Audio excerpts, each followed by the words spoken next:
Madison smirked, clinging to Dominic's arm like a prize she'd won.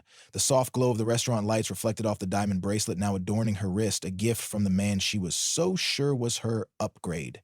She tilted her head back with a laugh, making sure I heard it, making sure everyone in our old friend group did. He provides everything you never could, she sneered, her perfectly manicured fingers resting on Dominic's chest.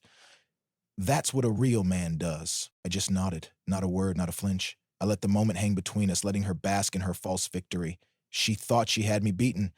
She thought she had traded up, but what she didn't realize was that the world had a way of balancing itself. I wasn't going to fight, wasn't going to argue, I was going to wait. Madison had always been the type to chase the next best thing. When we first met, she was sweet, driven, ambitious, but somewhere along the way, ambition had twisted into entitlement.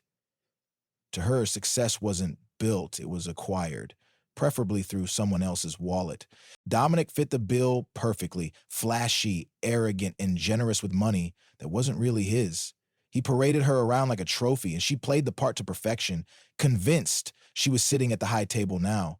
That night, as she let out another exaggerated laugh, throwing her head back just to make sure I saw how happy she was, I simply took a sip of my drink. I waited because I already knew what she didn't. Dominic's world was built on borrowed time and borrowed money. His investments were smoke and mirrors. His wealth built on fraud. The same flashy lifestyle that had drawn Madison in would be the very thing that destroyed her. I didn't need to lift a finger. And when the day came that she realized it, when she saw the truth of what she had left me for, I'd be there, not with open arms, but with a reminder, a single text message. Still happy? She'd understand then. And when she came crawling back, when the regret hit her harder than she ever imagined, she'd find nothing but silence. Because by then I would be long gone. Madison was the type of woman who believed the world owed her something. She had spent years carefully curating an image of effortless luxury, of being a woman who deserved the best, not because she worked for it, but because she was born to have it. When we were together, I saw through the act, but I let it slide. I thought maybe deep down there was still a part of her that valued more than status and wealth. But the day she walked out on me, her words made it clear. Love was secondary. Security, money, and social status, that was what really mattered to her. Dominic was her golden ticket. A man who could buy her designer handbags without a second thought, who threw extravagant parties and drove a car worth more than most people's houses. He represented everything she thought she wanted, and so she made sure to rub it in my face. Every event, every dinner, every chance she got, she paraded him in front of me, making it painfully obvious how much better she believed her life had become. She spoke loudly about their upcoming vacations, about the penthouse he had put her in, about the business deals he was making that would set them up for life. She wanted me to feel small, to feel like I had lost.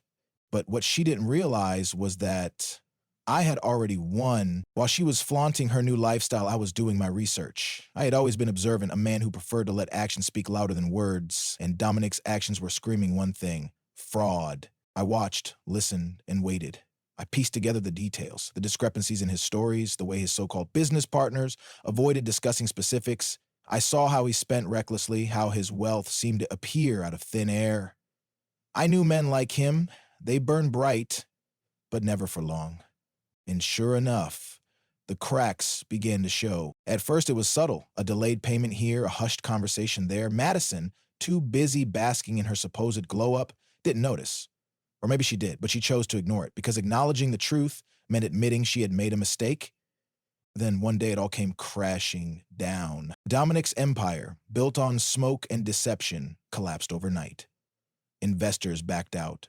Authorities got involved, and suddenly Madison found herself standing in the ruins of the life she had so proudly built. The penthouse? Gone. The luxury? Vanished. Dominic? Nowhere to be found. He left as quickly as he had arrived, slipping away like a ghost the moment things turned ugly. And Madison, the woman who had laughed at me, mocked me, and dismissed me as not man enough, was left with nothing but regret. I imagined the moment she realized it. The second she understood that the life she had traded me for was a mirage. That the security she thought she had found was nothing more than an illusion. I imagined the way her heart must have sunk when she reached for her phone, scrolling through her contacts, looking for someone, anyone, who could save her. And then, inevitably, she reached my name, Ethan, the man she had left behind, convinced she was upgrading. I knew what was coming before she even typed it. A message, short, hesitant, laced with desperation. I could almost hear her voice as I read the words on my screen. "Ethan, can we talk?" I stared at the message for a long moment, considering my response. Then, with the same quiet patience I had shown from the beginning, I typed 2 words. "Still happy?" I hit send. Then, without a second thought, I blocked her number, because by the time she realized what she had lost, I was already too far ahead for her to catch up. Madison stared at the screen, her fingers trembling over the phone, as if somehow she could will a different response into existence. "Still happy?" 2 words, simple, cold, and cutting. The message hit her harder than she expected, like a slap that landed long after the fight was over.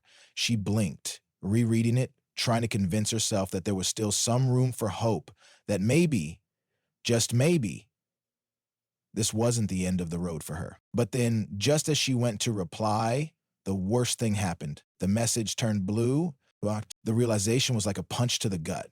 She had spent months convincing herself she had won, parading Dominic around as if he were her personal trophy, making sure Ethan knew he had lost, and yet, here she was, the one left, scrambling, humiliated, and completely alone. The weight of her mistake crushed her all at once. She tried to breathe through the panic, through the sharp sting of regret clawing at her chest. This wasn't supposed to happen. She was supposed to be untouchable, secure, standing on a foundation so strong that she never had to look back. Instead, she was drowning, and the only person who might have pulled her out had just walked away without a second glance. Desperation took hold. She scrolled through her contacts, searching for someone, anyone, who would still take her call. But as she stared at the list of names, she realized something else. Something she had never considered before. She had no real friends. The same people who had cheered her on when she flaunted Dominic, the same ones who had laughed when she mocked Ethan, were suddenly nowhere to be found. Their numbers were still there, but she knew how those conversations would go. "Oh, wow, I had no idea. That's crazy. That's rough, Madison. I hope you're okay." And then silence. Because the truth was, nobody liked to stand next to a sinking ship. They loved the glow of success, the thrill of being close to someone who had it all. But the moment that shine faded, they disappeared like smoke in the wind. Madison felt sick. Her hands shook as she placed the phone down on the table as if the very device had betrayed her. It wasn't just Dominic who had vanished. It was everything, the security, the status, the illusion of power she had convinced herself was real. She stood slowly, moving toward the window of what had once been her penthouse apartment.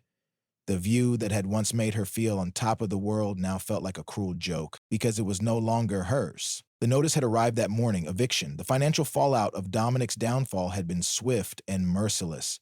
Everything had been in his name, and the moment his accounts were frozen, so was her access to the life she had so proudly embraced. Madison had ignored it at first, certain that she could find a way out, that she still had some kind of safety net. But the reality was setting in fast. She had nothing, and worse, she had no one. For the first time in years, she thought about Ethan. Really thought about him, not as the man she had left behind, not as some symbol of the past she had outgrown, but as the man who had stood by her, who had cared for her when she had nothing to offer but herself. Ethan had never needed to flash wealth or status to prove his worth. He had been solid, reliable, patient, and she had thrown him away like he was disposable. Madison closed her eyes, pressing her fingertips against her temples, trying to silence the whirlwind of thoughts screaming in her head. She had made a mistake. A terrible, irreversible mistake. And now she was paying for it. With a shaky breath, she picked up her phone again, staring at the empty message screen where Ethan's number used to be.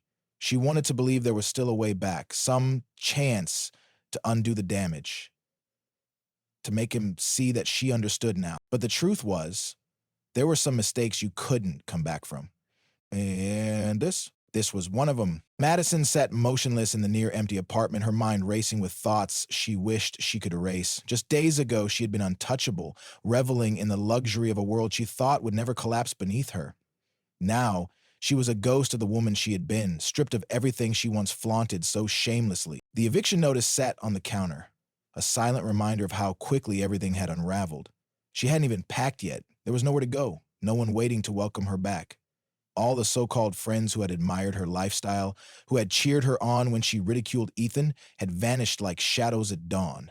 She clenched her jaw, forcing herself to stand. She wouldn't fall apart. Not yet. There had to be a way out of this mess. She grabbed her phone and scrolled through her contacts again, but the names meant nothing now. Who could she call? Who would actually care? The thought of reaching out to her family crossed her mind, but she quickly dismissed it. They had warned her time and time again that chasing money and status over loyalty and love would leave her empty in the end. If she called them now, all she would get was a lecture, or worse, pity. That was the last thing she could handle. Her fingers hesitated over Ethan's name again, but the cold, unchangeable truth was staring her in the face. He had blocked her. She could beg, plead, apologize 1,000 times, and it wouldn't matter. He was done with her, and she deserved it. The weight of that truth settled on her chest like a brick. She had always believed she could do better than him, that he was just a stepping stone to something greater. But Ethan had been steady, kind, patient, things she had never valued enough. Now, after losing the man she thought was her upgrade, she finally saw the irony. She had traded gold for glitter, and the glitter had turned to dust in her hands. A knock at the door made her flinch. Her heart jumped with the desperate, fleeting hope that maybe, just maybe, it was Dominic, that he had come back to fix everything, to sweep her up in another grand gesture and make her forget this nightmare. But when she opened the door, reality hit her harder than ever. It wasn't Dominic, it was a building manager with a clipboard and a blank expression, the kind that had seen this scenario play out 100 times before. "Miss Carter," he said, without an ounce of sympathy. "You need to vacate the premises by the end of the day." Madison swallowed the lump in her throat. I just need a little more time," the man sighed. "We gave you the extension last week. The new tenants are moving in tomorrow. New tenants. Someone else will be living here, sleeping in the bedroom she once considered her kingdom." "Please," she whispered. "I don't have anywhere to go." The man gave her a look, one she recognized too well. It was the same look she had once given Ethan when she told him he wasn't good enough. Ready. She shut the door before he could say anything else, leaning against it as her body trembled with humiliation. This couldn't be happening, but it was. Madison had always thought of herself as a survivor, someone who could land on her feet no matter what, but now, stripped of the wealth, the status, and the man who had given her both, she was just another cautionary tale. And the worst part, no one cared. She glanced at her phone again, a single thought looping in her mind. Maybe Ethan would take her back. Maybe if she could just talk to him, explain that she had made a mistake, he would give her another chance. She pulled up his social media, but his profile was gone, either deleted or blocked from her view. She tried mutual friends, scrolling desperately, but he was nowhere to be found. It was as if he had wiped her from his world entirely. And that's when she truly understood. She hadn't just lost Ethan, she had lost the version of herself that he had once loved, the woman he had believed in before she betrayed him, and that, more than anything, was a loss she could never undo. Madison sat on the edge of the cheap motel bed, the thin mattress sagging beneath her weight. The room smelled faintly of cigarette smoke and stale air, a far cry from the luxurious penthouse she had once called home. The wallpaper peeled at the edges, the dim yellow lighting casting shadows that made the place feel even smaller than it was. She clutched her phone in her hands, staring at the screen, hoping for a miracle, but there was nothing. No messages, no missed calls, no sudden change of heart from Ethan. Her fingers hovered over his name one last time, even though she knew it was useless. He had blocked her. Erased her from his life like she had never mattered. The weight of it all pressed down on her. How had it come to this? Just weeks ago. She had been laughing, draped over Dominic's arm, convinced she had won. She had looked at Ethan like he was beneath her, like he was just a step on the ladder she was climbing. She had thrown away a man who had loved her, who had been steady and kind, for someone who had dazzled her with illusions. And now here she was, alone, broke, discarded. Her pride had kept her from calling her family. Her so-called friends had vanished the moment she had nothing left to offer. And Dominic, he had disappeared like a ghost, leaving her to deal with the wreckage of his downfall. She let out a bitter laugh, though it sounded more like a sob. This was karma. She had laughed at Ethan, humiliated him, made sure he knew he wasn't man enough for her. And now she was the one suffering the ultimate humiliation, begging for scraps from a man who had already moved on. And he had moved on. She had finally found a way to see his social media through a friend's profile. What she saw made her stomach twist into knots. Ethan wasn't just surviving, he was thriving. There were pictures of him at events, looking sharp, confident, a new car, a new place, new people in his life.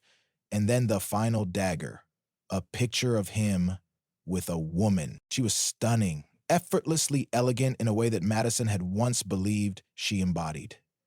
But it wasn't just her beauty that shook Madison. It was the way Ethan looked at her, like she was the only woman in the world. Madison felt her throat tighten. That used to be me, but it wasn't anymore. And it never would be again. She wanted to believe she still had a chance, that if she showed up at his door and apologized, poured her heart out, maybe, just maybe, he would forgive her. But deep down, she knew better. Even if he did hear her out, even if he gave her the time of day, it wouldn't matter. She had already lost him. The man she had underestimated, the man she had deemed unworthy, had been the one thing in her life that was real, and she had let him go for something that never truly existed. Tears burned at her eyes, but she refused to let them fall. Crying wouldn't change anything. Nothing would. She had played herself. For the first time in her life, Madison had no one to blame but herself. And that was the hardest truth of all.